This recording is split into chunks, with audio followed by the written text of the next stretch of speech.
14 centuries ago, God sent down to humanity the Quran as a book of guidance. He called upon people to be guided to the truth by adhering to this book. Since the day of its revelation to the day of resurrection, this last divine book will remain the sole guide for humanity.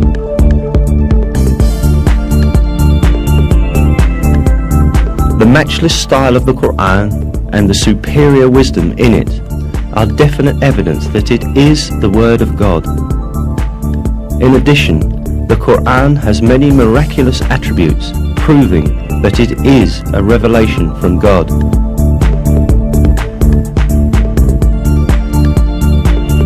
One of these attributes is the fact that a number of scientific truths that we have only been able to uncover by the technology of the 20th century were stated in the Quran 1,400 years ago.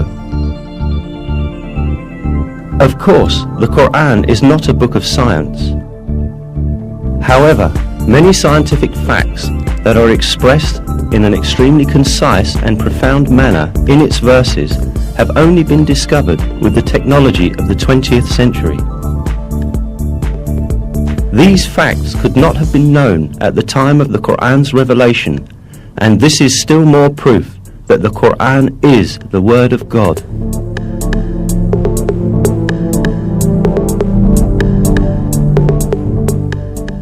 In order to understand the scientific miracle of the Quran, we must first take a look at the level of science at the time when this holy book was revealed.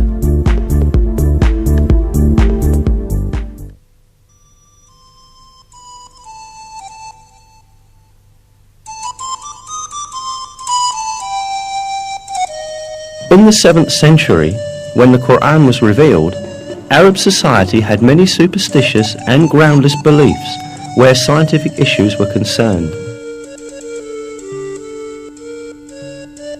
Lacking the technology to examine the universe and nature, these early Arabs believed in legends inherited from past generations.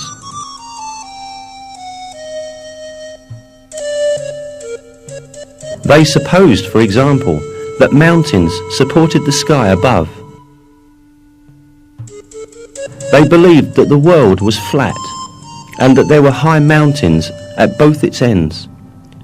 It was thought that these mountains were pillars that kept the vault of heaven high above.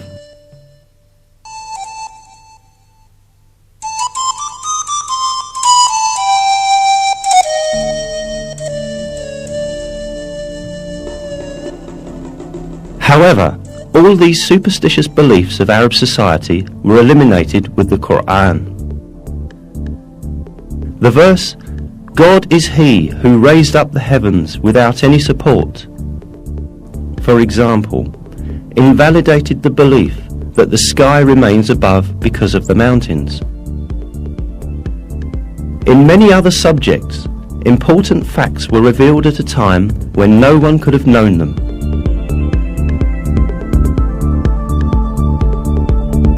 The Quran, which was revealed at a time when people knew very little about astronomy, physics, or biology, contains key facts on a variety of subjects such as the creation of the universe, the creation of the human being, the structure of the atmosphere, and the delicate balances that make life on Earth possible. Let us now take a look at some of the scientific truths revealed in the Quran.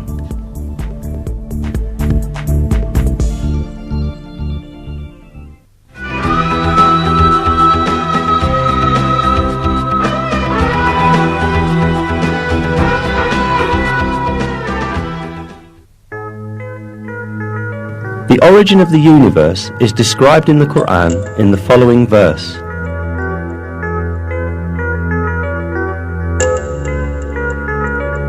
He is the originator of the heavens and the earth. This information given in the Quran is in full agreement with the findings of contemporary science. The conclusion that astrophysics has reached today is that the entire universe, together with the dimensions of matter and time, came into existence as a result of a great explosion that occurred in no time. This event, known as the Big Bang, produced the entire universe about 15 billion years ago, creating it from nothingness as a result of the explosion of a single point. Modern scientific circles are in agreement that the Big Bang is the only rational and provable explanation of the beginning of the universe, and of how the universe came into being. Before the Big Bang, there was no such thing as matter. From a condition of non-existence in which neither matter nor energy nor even time existed, and which can only be defined metaphysically, matter, energy and time were all created. This fact, only recently discovered by modern physics, was announced to us in the Quran 1,400 years ago.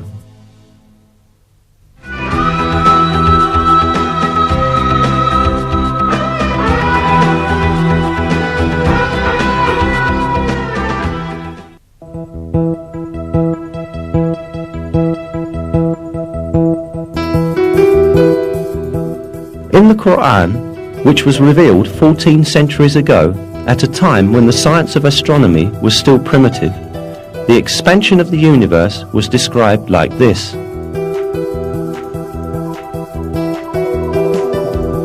And it is we who have constructed the heaven with might, and verily it is we who are steadily expanding it.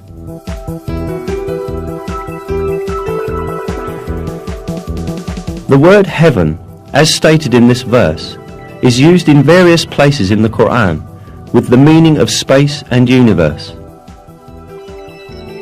Here again, the word is used with this meaning. In other words, in the Quran, it is communicated that the universe expands.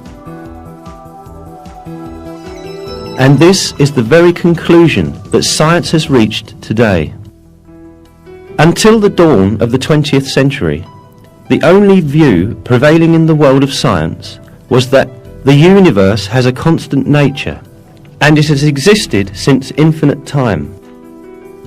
The research, observations and calculations carried out by means of modern technology, however, revealed that the universe in fact had a beginning, and that it constantly expands.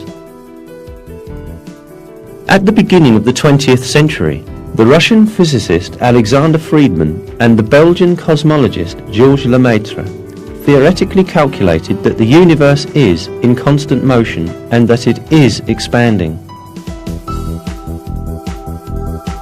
This fact was proved also by observational data in 1929.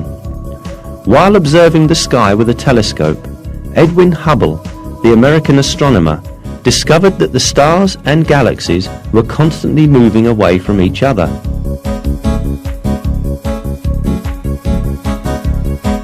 A universe where everything constantly moves away from each other implied a constantly expanding universe. The observations carried out in the following years verified that the universe constantly expands. This fact was explained in the Quran when it was yet unknown by anyone. This is because the Quran is the word of God, the Creator, and the ruler of the entire universe.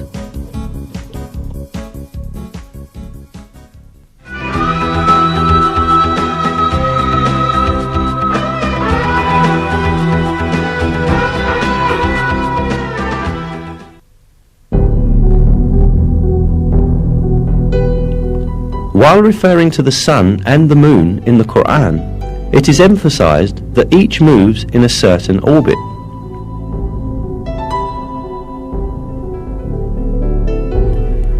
It is He who created the night and the day, and the sun and the moon. They swim along, each in an orbit.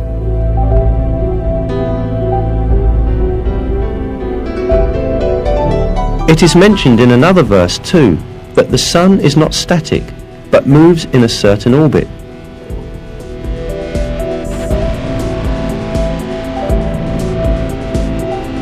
And the sun runs to its resting place. That is the decree of the Almighty, the All-Knowing.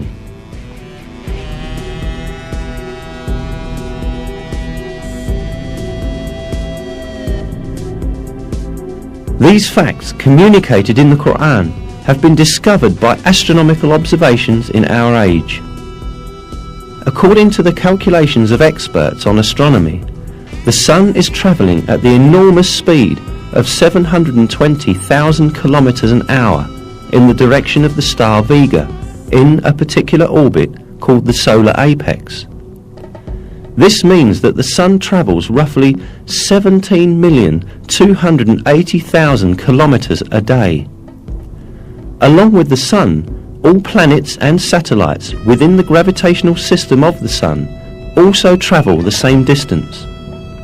In addition, all the stars in the universe are in a similar planned motion.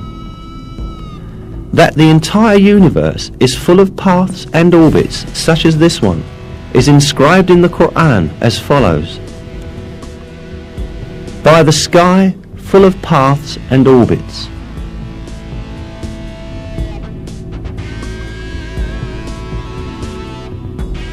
There are about 200 billion galaxies in the universe, consisting of nearly 200 billion stars in each. Most of these stars have planets, and most of those planets have satellites. All of these heavenly bodies move in very precisely computed orbits. For millions of years, each has been swimming along in its own orbit in perfect harmony and order with all the others. Moreover, many comets also move along in the orbits determined for them.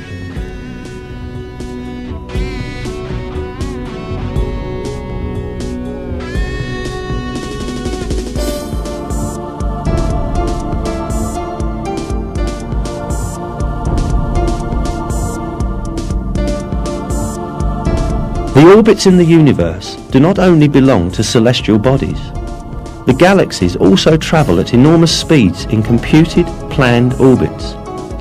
During these movements, none of these celestial bodies cut across another's path or collide with another.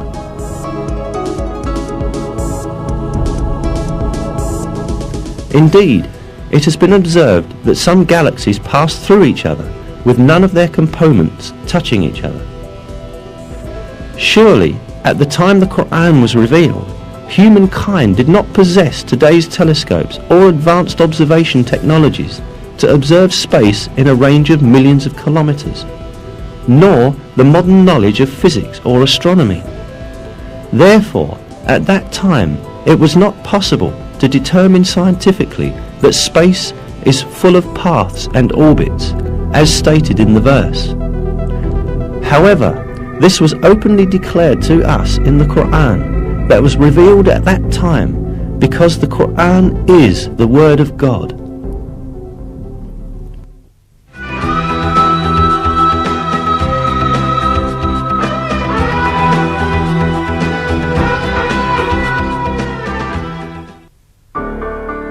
In the Quran, God calls our attention to a very interesting attribute of the sky.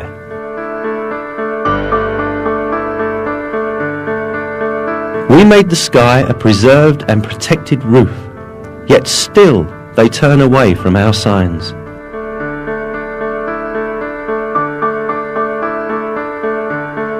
This attribute of the sky has been proved by scientific research done in the 20th century.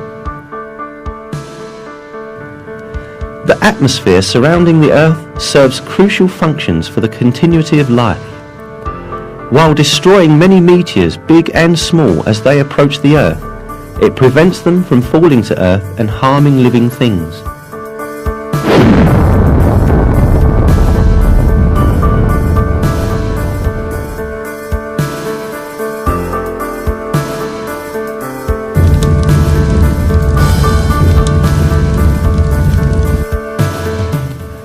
In addition, the atmosphere filters the light rays coming from space that are harmful to living beings. Interestingly, the atmosphere lets only harmless and useful rays, visible light, near ultraviolet light, and radio waves pass through. All of this radiation is vital for life. Near ultraviolet rays, which are only partially let in by the atmosphere, are very important for the photosynthesis of plants and for the survival of all living beings. The majority of the intensive ultraviolet rays emitted from the sun are filtered out by the ozone layer of the atmosphere, and only a limited and essential part of the ultraviolet spectrum reaches the Earth.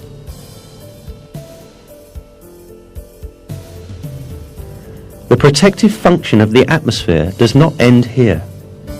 The atmosphere also protects the Earth from the freezing cold of the space, which is about minus 270 degrees centigrade.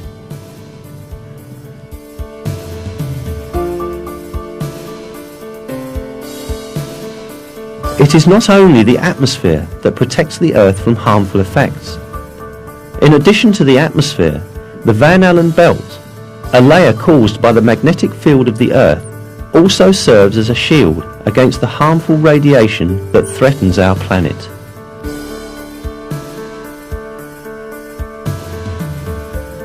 This radiation, which is constantly emitted by the Sun and other stars, is deadly to living things. If the Van Allen belt did not exist, the massive outbursts of energy called solar flares that occur frequently in the Sun would destroy all life on Earth.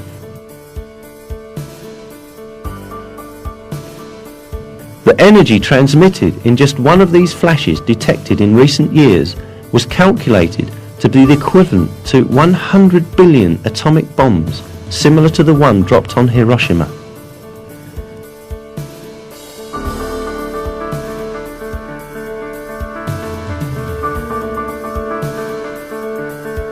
"58 hours after the flash, it was observed that the magnetic needles of compasses displayed unusual movement, and 250 kilometers above the Earth's atmosphere, the temperature suddenly increased to 2,500 degrees Celsius. In short, a perfect system is at work high above the Earth. It surrounds our world and protects it against external threats. Scientists only learned about it recently, yet centuries ago we were informed in the Quran about the world's atmosphere functioning as a protective shield.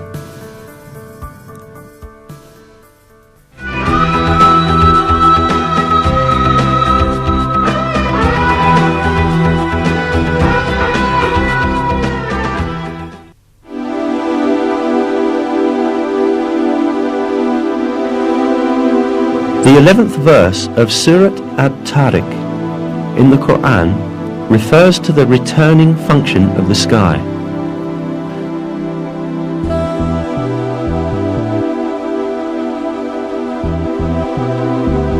By heaven with its cyclical systems.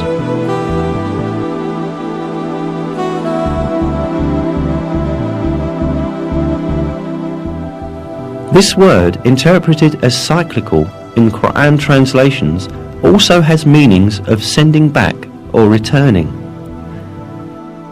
As known, the atmosphere surrounding the Earth consists of many layers. Each layer serves an important purpose for life's benefit.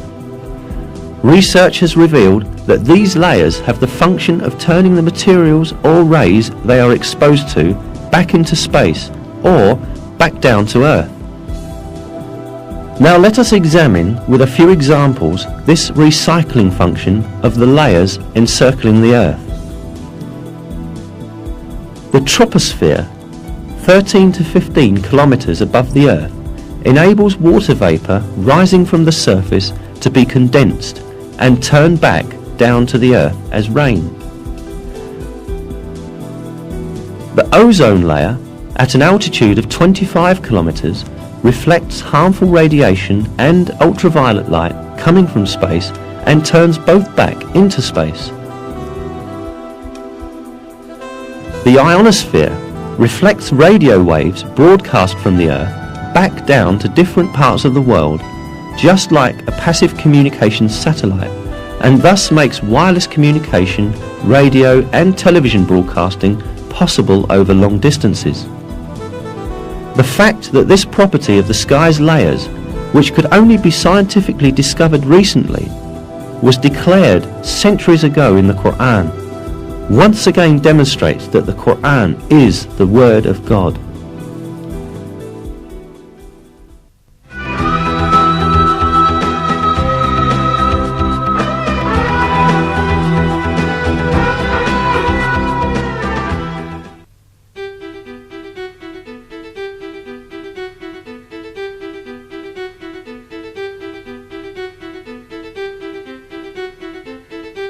One fact about the universe revealed in the verses of the Quran is that the sky is made up of 7 layers.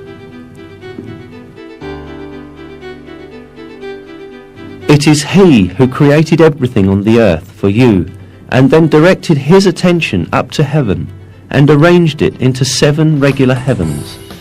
He has knowledge of all things. Then He turned to heaven when it was smoke.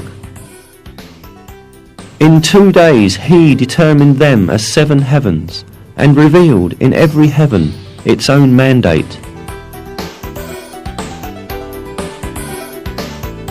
The word heavens, which appears in many verses in the Quran, is used to refer to the sky of the earth as well as the entire universe. Given this meaning of the word, it is seen that the earth's sky, or the atmosphere, is made up of 7 layers. Indeed, today it is known that the world's atmosphere consists of different layers that lie on top of each other. Furthermore, it consists, just as is described in the Quran, exactly of 7 layers. In a scientific source, the subject is described as follows. Scientists have found that the atmosphere consists of several layers. The layers differ in such physical properties as pressure and the types of gases. The layer of the atmosphere closest to Earth is called the troposphere. It contains around 90% of the total mass of the atmosphere. The layer above the troposphere is called the stratosphere. The ozone layer is part of the stratosphere, where absorption of ultraviolet rays occurs. The layer above the stratosphere is called the mesosphere. The thermosphere lies above the mesosphere. The ionized gases form a layer within the thermosphere called the ionosphere. The outermost part of Earth's atmosphere extends from about 480 kilometers out to 960 kilometers. This part is called the exosphere.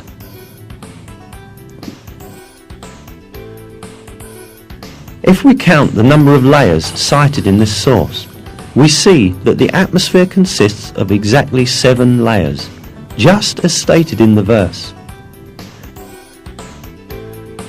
It is a great miracle that these facts, which could not possibly be discovered without the technology of the 20th century, were explicitly stated by the Quran 1,400 years ago.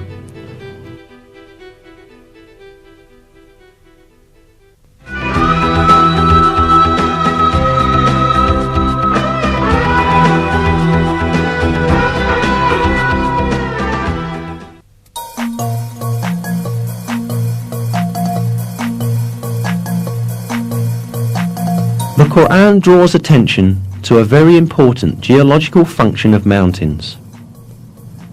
We placed firmly embedded mountains on the earth so that it would not move under them.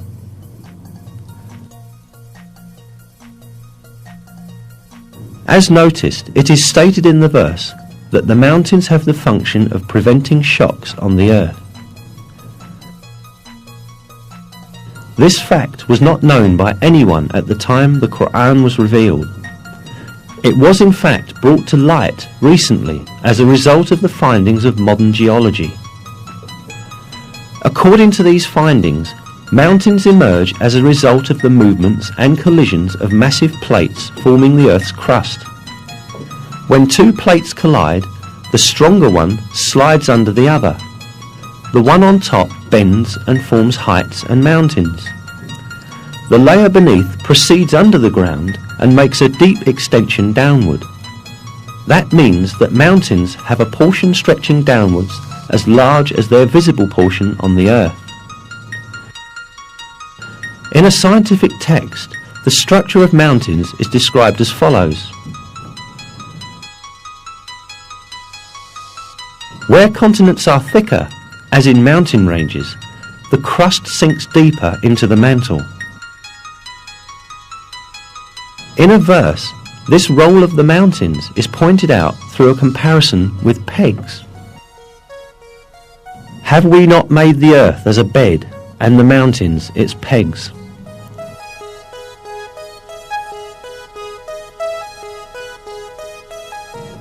Mountains, in other words, clench the plates in the earth's crust together by extending above and beneath the earth's surface at the conjunction points of these plates. In this way, they fix the earth's crust and prevent it from drifting over the magma stratum or among its plates. Briefly, we may liken mountains to nails that keep wood pieces together. This fixing function of the mountains is defined in scientific literature with the term isostasy. Isostasy means the following. Isostasy, general equilibrium in the Earth's crust, maintained by a yielding flow of rock material beneath the surface under gravitational stress. This vital role of mountains that was discovered by modern geology and seismic research was revealed in the Quran centuries ago as an example of the supreme wisdom in God's creation.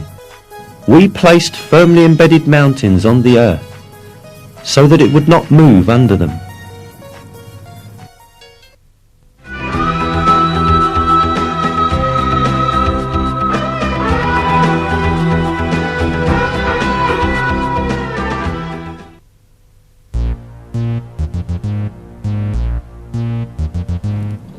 In one of the verses, we are informed that the mountains are not motionless as they seem, but they are in constant motion.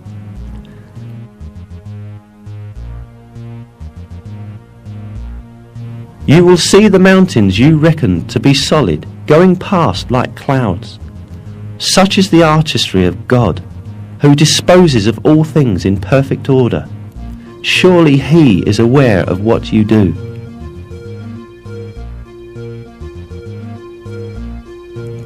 This motion of the mountains is caused by the movement of the Earth's crust that they are located on. The Earth's crust sort of floats over the mantle layer, which is denser. It was at the beginning of the 20th century when, for the first time in history, a German scientist by the name of Alfred Wegener proposed that the continents of the Earth had been attached together at the initial phases of the world, but then drifted in different directions and thus separated as they moved away from each other.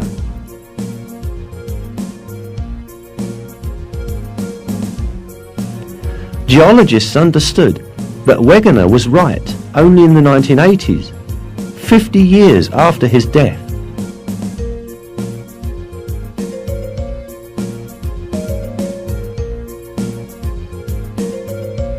Discovered as a result of the geological research carried out at the beginning of the 20th century, this movement of the Earth's crust is explained by scientists as follows. The crust and the uppermost part of the mantle, with a thickness of about 100 kilometers, are divided into segments called plates. There are 6 major plates and several small ones.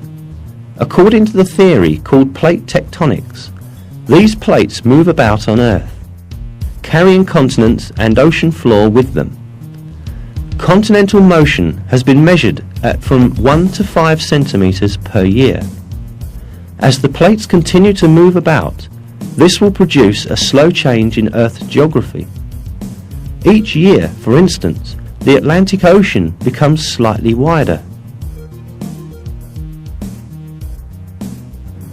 There is a very important point to be stated here. God has referred to the motion of mountains as a drifting action in the verse. Today, modern scientists also use the term continental drift for this motion. Unquestionably, it is one of the miracles of the Quran that this scientific fact, which has been recently discovered by science, was announced in the Quran.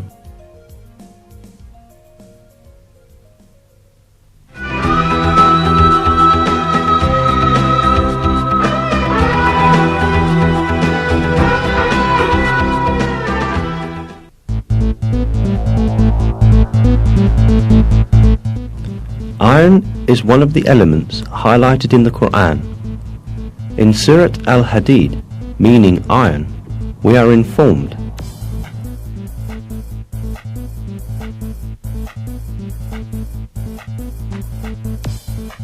"And we sent down iron, in which there lies great force, and which it has many uses for mankind."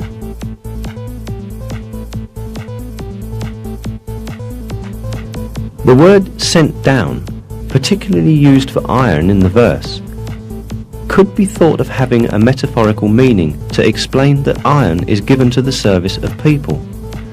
But when we take into consideration the literal meaning of the word, which is being physically sent down from the sky, we realize that this verse implies a very significant scientific miracle.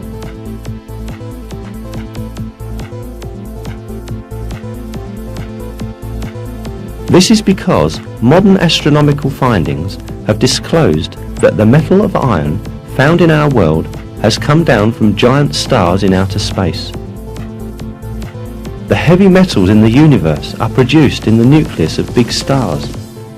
Our solar system, however, does not have a suitable structure to produce iron on its own.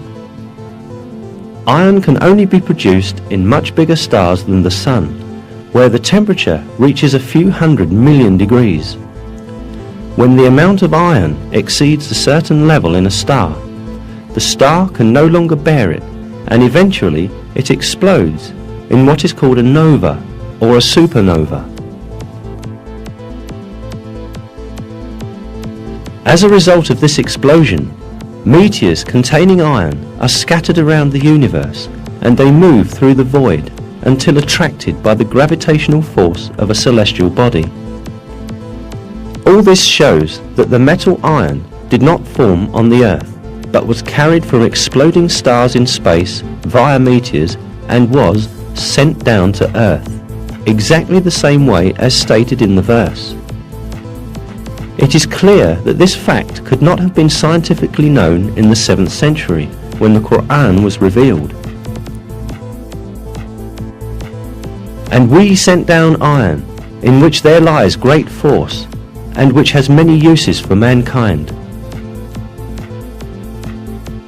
In addition, the 25th verse of Surat al-Hadid, which refers to iron, includes two interesting mathematical codes.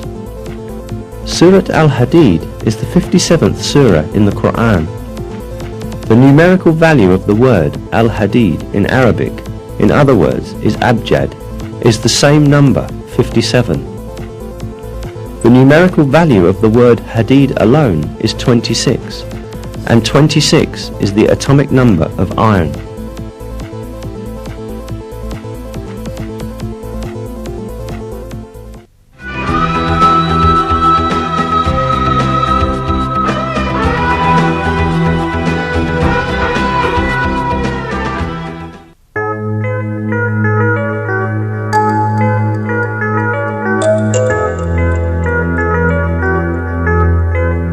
In a verse of the Quran, the fecundating characteristic of the winds and the formation of rain as a result are mentioned. "And we sent the fecundating winds, then caused water to descend from the sky, therewith providing you with water in abundance."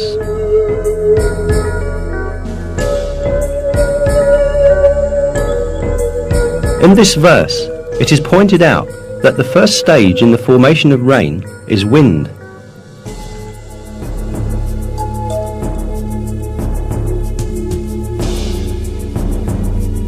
Until the beginning of the 20th century, the only relationship between the wind and the rain that was known was the wind's driving clouds. However, modern meteorological findings have demonstrated the fecundating role of the winds in the formation of rain. This fecundating function of the wind works in the following way. On the surface of oceans and seas, countless air bubbles form because of the foaming action. The moment these bubbles burst, thousands of tiny particles with a diameter 1/100th of a millimetre are thrown into the air. These particles, known as aerosols, mix with dust carried from land by winds and are carried to upper layers of the atmosphere. These particles, carried to higher altitudes by winds, come in contact with water vapour up there. Water vapour condenses around these particles and turns into water droplets. These water droplets first come together and form clouds, and then fall on the earth in the form of rain.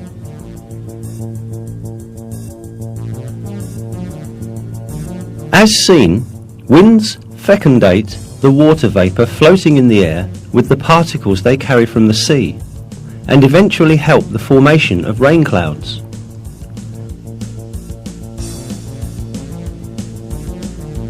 If winds did not possess this property, water droplets in the higher atmosphere would never form, and there would be no such thing as rain.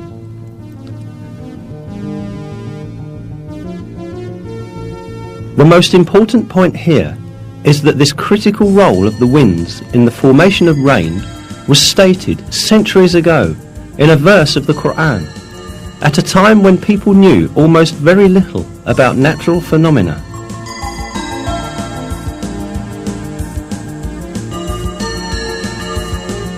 Another fact given in the Quran about rain is that it is sent down on earth in due measure. This is mentioned in Surat Az-Zukhruf as follows: "It is He who sends down water in due measure from the sky, by which we bring a dead land back to life. That is how you too will be raised from the dead." This measure in rain has again been discovered by modern research. It is estimated that in 1 second, approximately 16 million tons of water evaporate from the earth. This figure amounts to 513 trillion tons of water in 1 year. This number is equal to the amount of rain that falls on the earth in 1 year. This means that water continuously circulates in a balanced cycle according to a measure.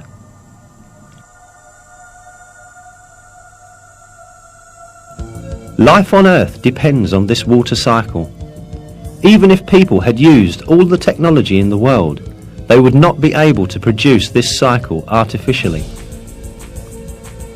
Even a minor deviation in this amount would very soon give rise to a major ecological imbalance that would bring about the end of life on Earth.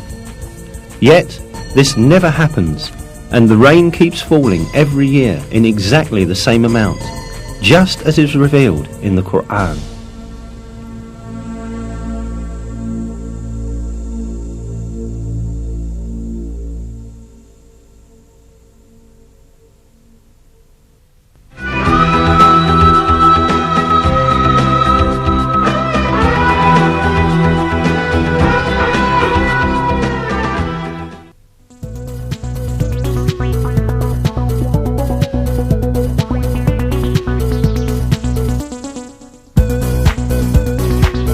One of the properties of seas that was very recently discovered is related in a verse of the Quran as follows: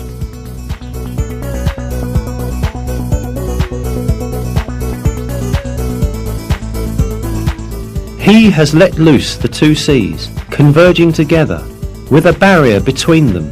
They do not break through." This property of the seas that converge together yet do not mingle with one another at all has been very recently discovered by oceanographers.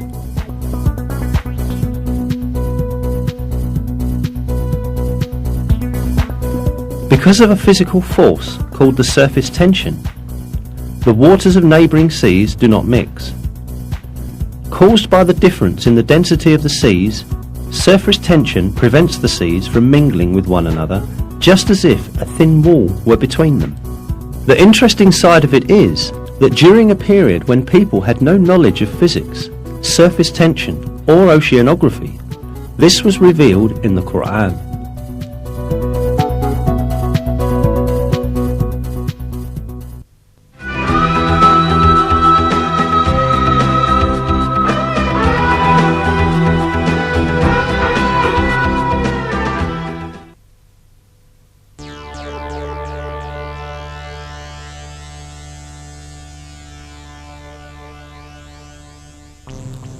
Until fairly recently, it was thought that a baby's sex was determined by the mother's cells. Or at least, it was believed that the sex was determined by the male and female cells together. But we are given a different kind of information in the Quran, where it is stated that masculinity or femininity is created out of the sperm poured forth into the womb. That he created pairs, male and female, out of a drop of sperm, as it is poured forth. The improving disciplines of genetics and molecular biology have scientifically validated the accuracy of this information given by the Quran. And what we see. It is now understood that sex is determined by sperm cells coming from the male, and that the female has no role in this process. Chromosomes are the main elements in determining sex. 2 of the 46 chromosomes that determine the structure of a human being are identified as the sex chromosomes. These 2 chromosomes are called XY in males and XX in females because the shapes of the chromosomes resemble these letters. The Y chromosome carries the genes that code for masculinity, while the X chromosome carries the genes that code for femininity. Formation of a new human being begins with the cross combination of one of these chromosomes, which exist in males and females in pairs. In females, both components of the sex cell, which divides into 2 during ovulation, carry X chromosomes. The sex cell of a male, on the other hand, produces 2 different kinds of sperm, one that contains X chromosomes and the other Y chromosomes. If an X chromosome from the female unites with a sperm that contains an X chromosome, then the baby is female.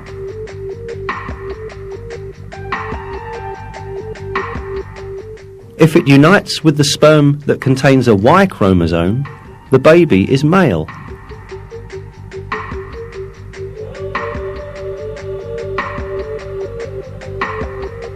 In other words, a baby's sex is determined by which chromosome from the male unites with the female's ovum.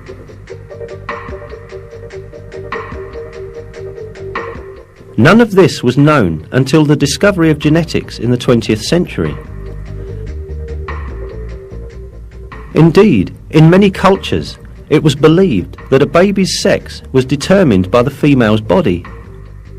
That was why women were blamed when they gave birth to girls. However, 13 centuries before human genes were discovered, the Quran revealed information that denies this superstition and referred to the origin of sex being not with women, but with the semen coming from men. If we keep on examining the facts announced to us in the Quran about the formation of people, we again encounter some very important scientific miracles. When the sperm of the male unites with the ovum of the female, the essence of the baby to be born is formed. This single cell, known as the zygote in biology, will instantly start to reproduce by dividing and eventually become a piece of flesh. The zygote, however, does not spend its developmental period in a void. It clings to the uterus just like roots that are firmly fixed to the earth by their tendrils. Through this bond, the zygote can obtain the substances essential to its development from the mother's body. Here, at this point, a very significant miracle of the Quran is revealed. While referring to the zygote developing in the mother's womb, God uses the word alaq in the Quran.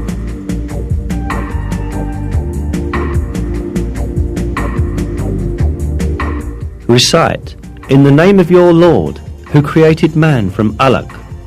Recite, and your Lord is the most generous.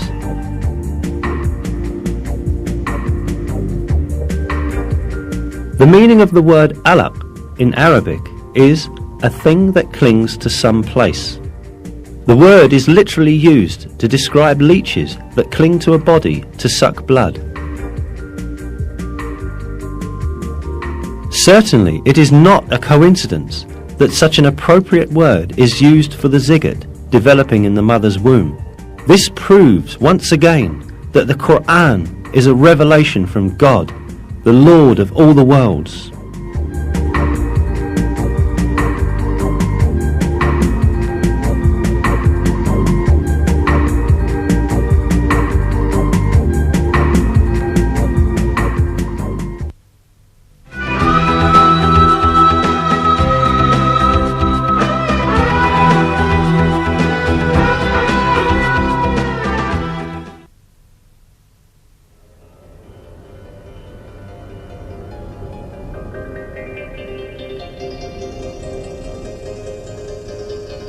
While it is told in the Quran that it is easy for God to bring man to life after death, the fingerprint of man is particularly emphasized.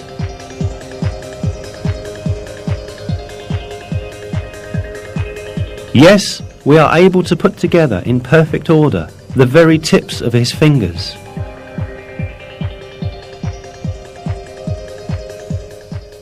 The emphasis on fingerprints has a very special meaning.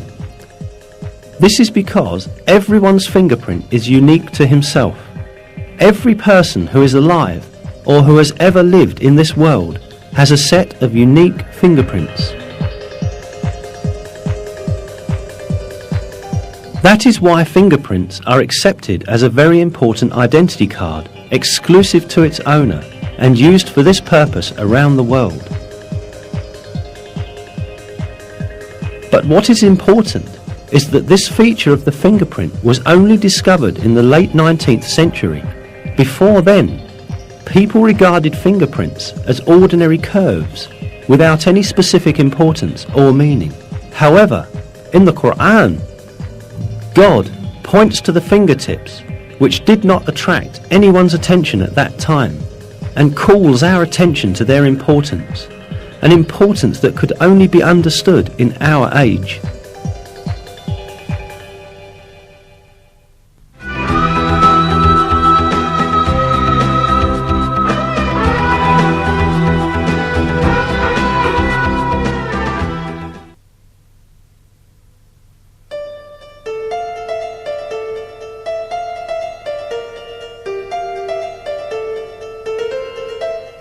Another important aspect of the information mentioned in the verses of the Quran is the developmental stages of a human in the mother's womb.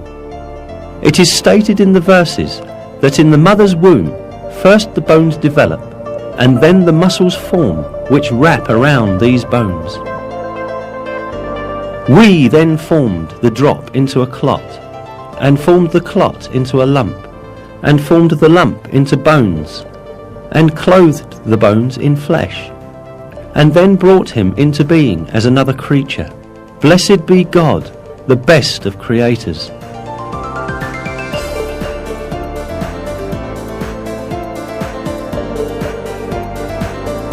Embryology is a branch of science that studies the development of embryos in the mother's womb. Until very recently, embryologists assumed that the bones and muscles in an embryo developed at the same time.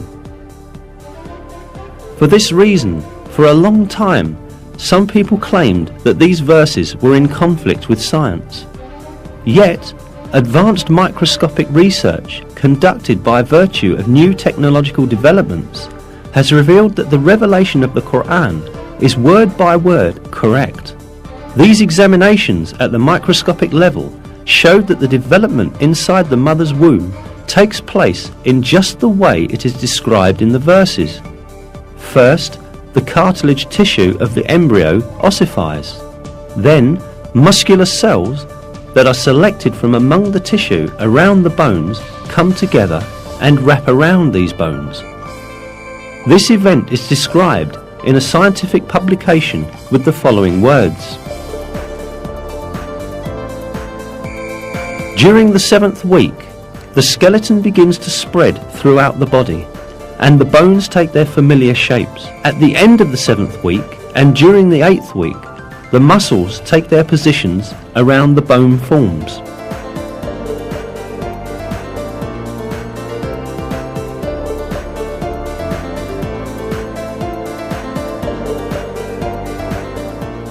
In short, man's developmental stages, as they are described in the Quran, are in perfect harmony with the findings of modern embryology.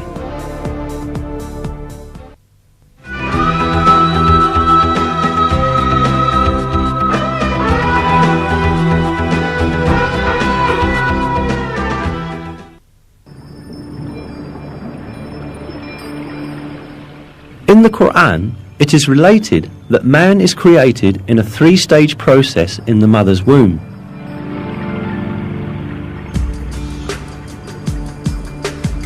He creates you stage by stage in your mother's wombs in a 3-fold darkness. That is God, your Lord. Sovereignty is His. There is no God but Him. So what has made you deviate?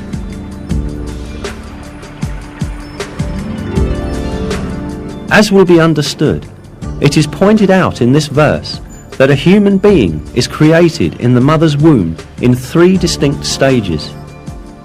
Indeed, modern biology has revealed that the baby's embryological development takes place in 3 distinct regions in the mother's womb. Today, in all of the embryological textbooks studied in the faculties of medicine, this subject is taken as an element of basic knowledge. For instance, in Basic Human Embryology, a fundamental reference text in the field of embryology, this fact is stated as follows. The life in the uterus has 3 stages: pre-embryonic, first 2.5 weeks, embryonic, until the end of the 8th week, and fetal, from the 8th week to labour. These phases refer to the different developmental stages of a baby. Information on the development in the mother's womb became available only after observations done with modern devices. Yet, just like many other scientific facts, these pieces of information are imparted in the verses of the Quran in a miraculous way. The fact that such detailed and accurate information was given in the Quran at a time when people had scarce information on medical matters is clear evidence that the Quran is not the word of man, but the word of God.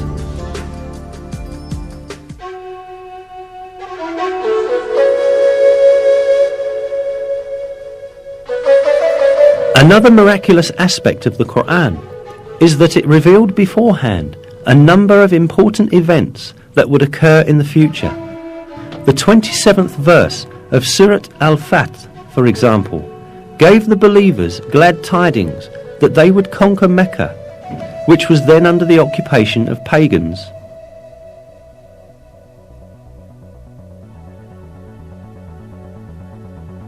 God has confirmed His messenger's vision with truth.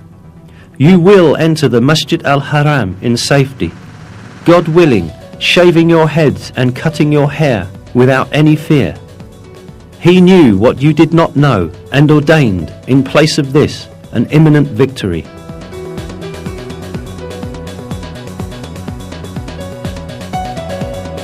In close consideration, the verses seem to announce yet another victory that will take place before the victory of Mecca. Indeed, as stated in the verse, the believers first conquered the Kaaba fortress, which was under the control of the Jews, and then entered Mecca.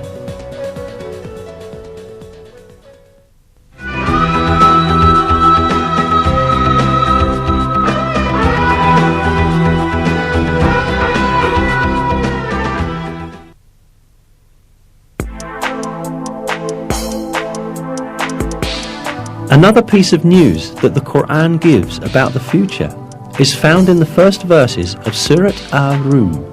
In these verses, it is stated that the Byzantine Empire had met with a great defeat, but that it would soon gain victory. The Romans had been defeated in the land nearby, but after their defeat, they will themselves be victorious in a few years' time. The affair is God's from beginning to end.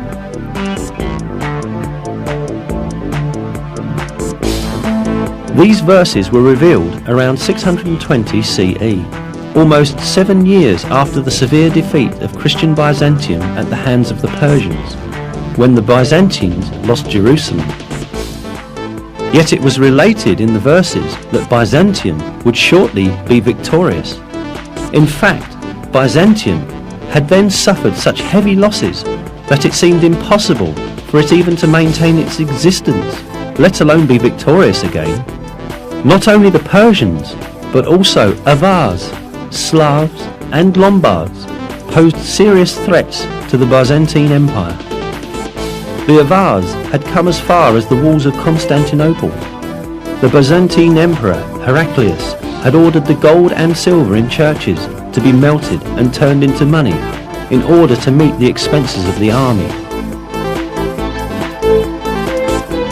Many governors had revolted against Emperor Heraclius, and the empire was on the point of collapse.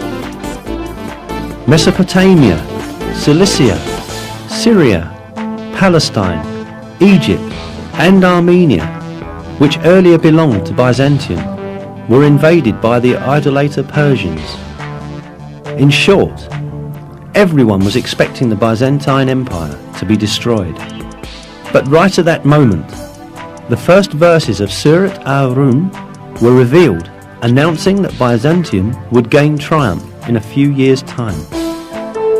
Around 7 years after the revelation of the first verses of Surat al-Rum, in December 627 CE, a decisive battle between Byzantium and Persian Empire was fought at Nineveh, and this time the Byzantine army surprisingly defeated the Persians.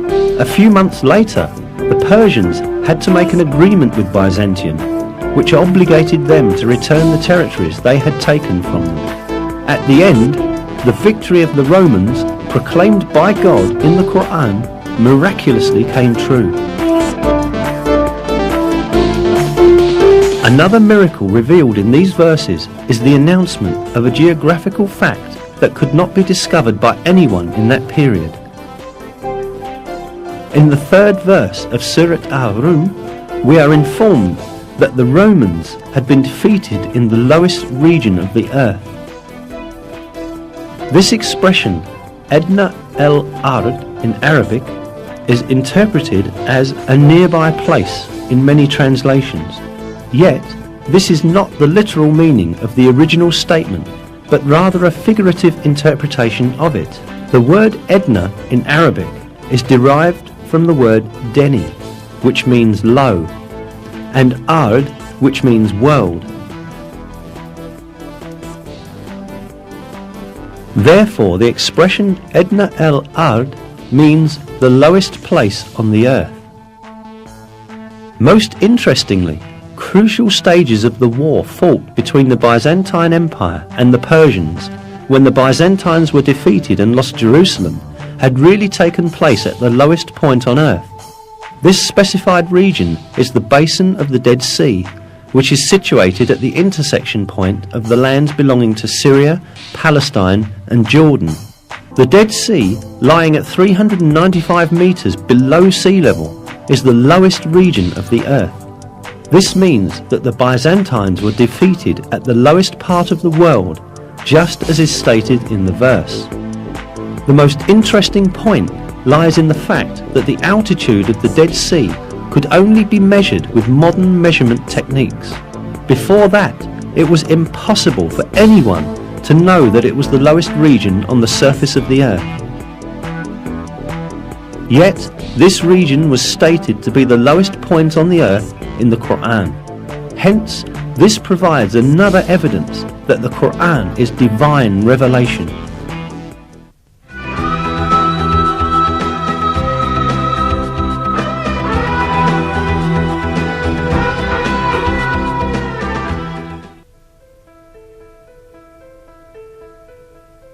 Apart from the miraculous characteristic of the Quran, which we have looked into so far, it also has a mathematical miracle. An example of this is the numbers of repetitions of some words in the Quran. Some related words are surprisingly repeated the same number of times. Below are such words and the numbers of their repetitions in the Quran.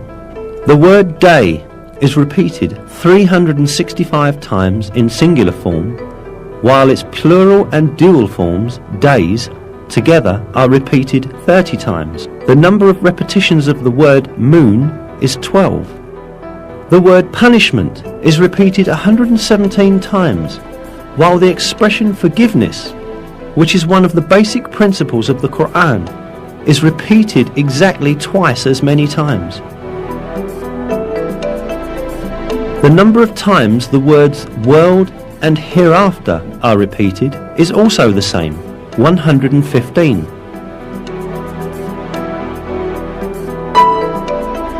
The statement of 7 heavens is repeated 7 times. The creation of the heavens is also repeated 7 times. The word faith, iman, without genitive, is repeated 25 times throughout the Quran, as is also the word infidelity or covering over the truth, kufr. The word zakah is repeated 32 times, while the number of repetitions of the word blessing is also 32. The expression the truly virtuous is used 6 times, but libertine is used half as much, i.e. 3 times. Human being is used 65 times.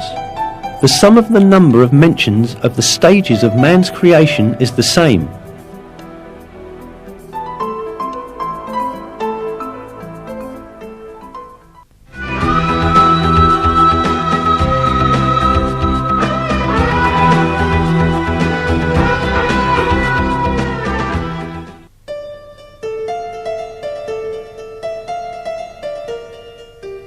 All that we have seen so far shows us an apparent fact.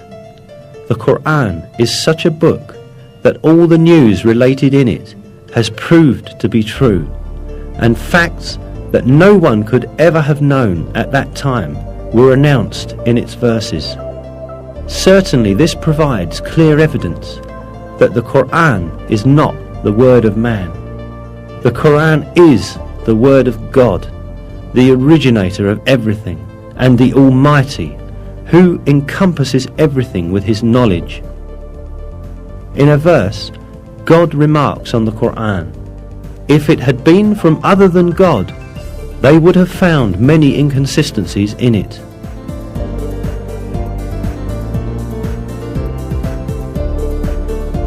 Not only are there no inconsistencies in the Quran, every piece of information it contains reveals the miracle of this divine book more and more each day.